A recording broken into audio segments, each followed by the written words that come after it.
At the start of the summer of 2025, Liverpool kicked off the transfer window with a firm statement: Luis Díaz is not for sale. That was the first message they sent to Bayern Munich and Barcelona, to clubs eager to acquire the Colombian star.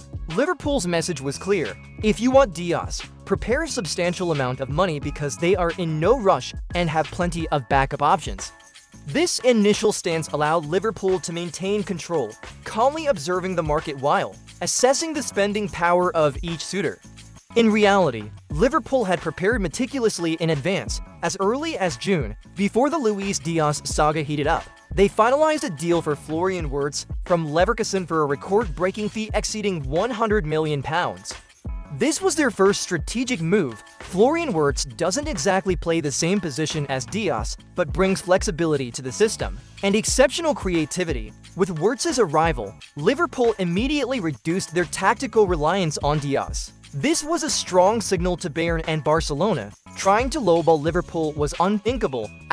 About a month later, as the transfer market reached its peak, Liverpool landed their second blow. Hugo Ekitike arrived at Anfield from Frankfurt for a fee close to £80 million, a lightning-fast deal no one expected Liverpool to pull off so quickly.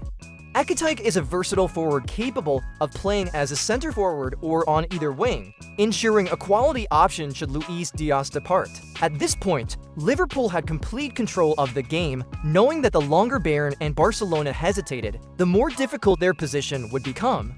Barcelona, hampered by financial difficulties, couldn't keep up in the end. Only Bayern had the financial muscle and determination to continue negotiating with Liverpool. This is when Liverpool's strategy of playing hardball truly paid off. When Bayern made an initial offer of £58.5 million, Liverpool dismissed it almost immediately. They knew Bayern desperately needed a high-quality attacking star after Kingsley Coman's frequent injuries and their failed attempt to sign Xavi Simons. At the same time, Liverpool firmly reiterated that there was no chance of Luis Díaz leaving for less than £70 million. They even excluded Díaz from the squad for some early summer friendlies to pressure Bayern, a clear signal that the deal would only be completed at Liverpool's asking price. Under this pressure and Liverpool's resolute stance, Bayern was forced to raise their offer to £65.5 million plus add-ons. When this figure emerged, pundits understood that Bayern had surrendered in the negotiation battle. With their composure and thorough preparation, Liverpool secured the figure they wanted. The value of this deal was nearly double the amount Liverpool paid to bring Díaz from Porto in 2022, a fantastic return for a player who turned 28 and is approaching the point where his market value could decline. Why did Liverpool choose this moment to sell Díaz? Simply because they understand the market, their player, and themselves. At 28, Luis Díaz is still at his peak, but keeping him longer would see his value decrease season by season. Selling. Now, Liverpool not only avoided the risk of losing him for free, but also recouped their investment in time to reinvest in a new squad. More importantly, they sold Díaz when he was still attractive enough to European giants like Bayern, a team urgently needing reinforcements to compete for the Champions League and Bundesliga. Liverpool truly manipulated the market, from calmly buying players before selling, to maintaining a firm price, to applying psychological pressure on Bayern.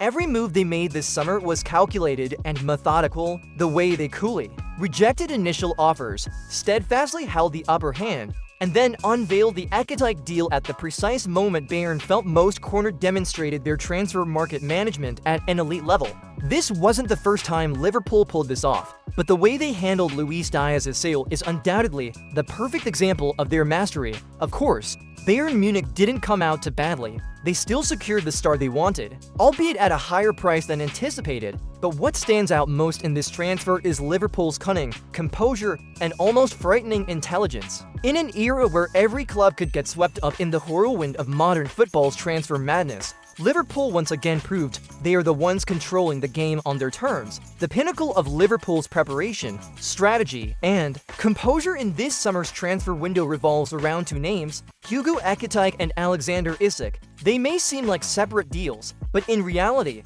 they are part of a highly astute chain of calculations where Liverpool avoided being lowballed while striking at the perfect moment. From the start of the summer, everyone knew Liverpool wanted Isak. They closely monitored the Swedish striker, and internal sources indicated they had the financial capacity to meet his price without selling anyone, all while complying with financial fair play rules. That's the difference between Liverpool and the rest. Stable finances, a methodical plan, and, crucially, no need to flaunt their wealth to the world.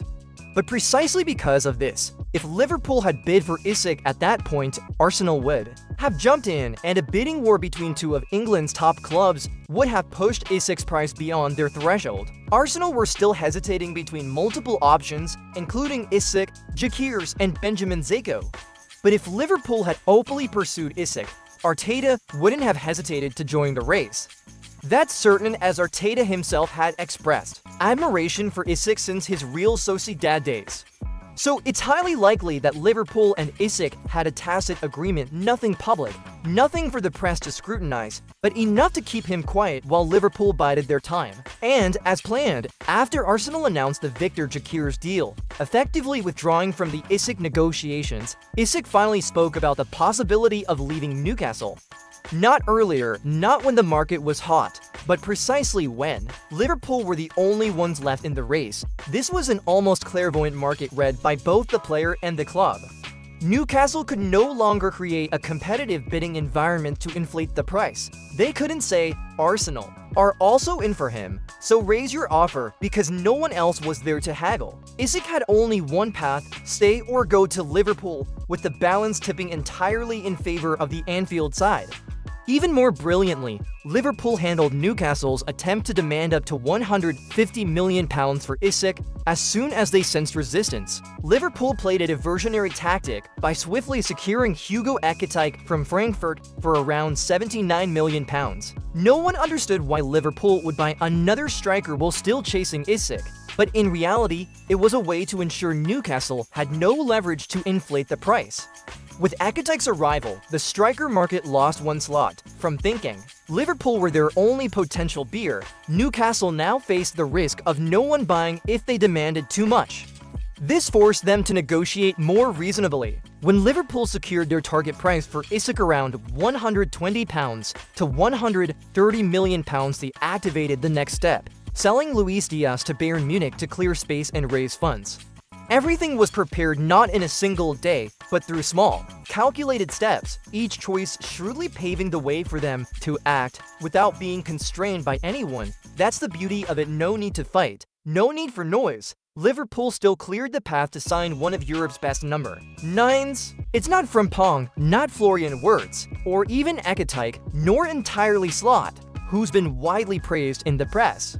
Behind Liverpool's unbelievably smooth summer in the transfer market, the mastermind orchestrating everything is none other than Richard Hughes, the new sporting director, alongside FSG's financial genius, Michael Edwards.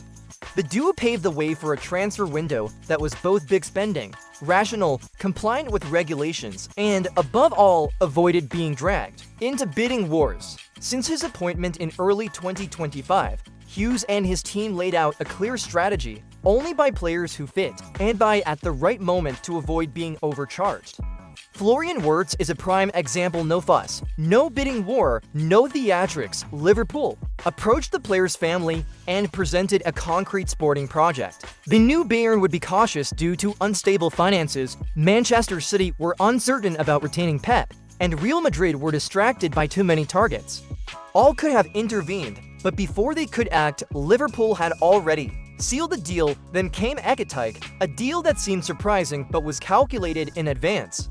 Initially, Liverpool pursued Isak, but when Newcastle started to demand exorbitant fees, Hughes countered by securing Ekitike for nearly £80 million, taking control and cooling the entire striker market. This move not only prevented Newcastle from exploiting scarcity to raise prices, but also made other clubs wary, thinking Liverpool had stepped back from the race. When Arsenal finalized the Gyökeres deal, Liverpool returned for Isak. By then, the market had cooled, and they were the only ones left. No haggling, no pressure. It was a masterclass in negotiation. All these moves were only possible because Liverpool had the financial strength, something Michael Edwards and the leadership had prepared for over the past 4 years.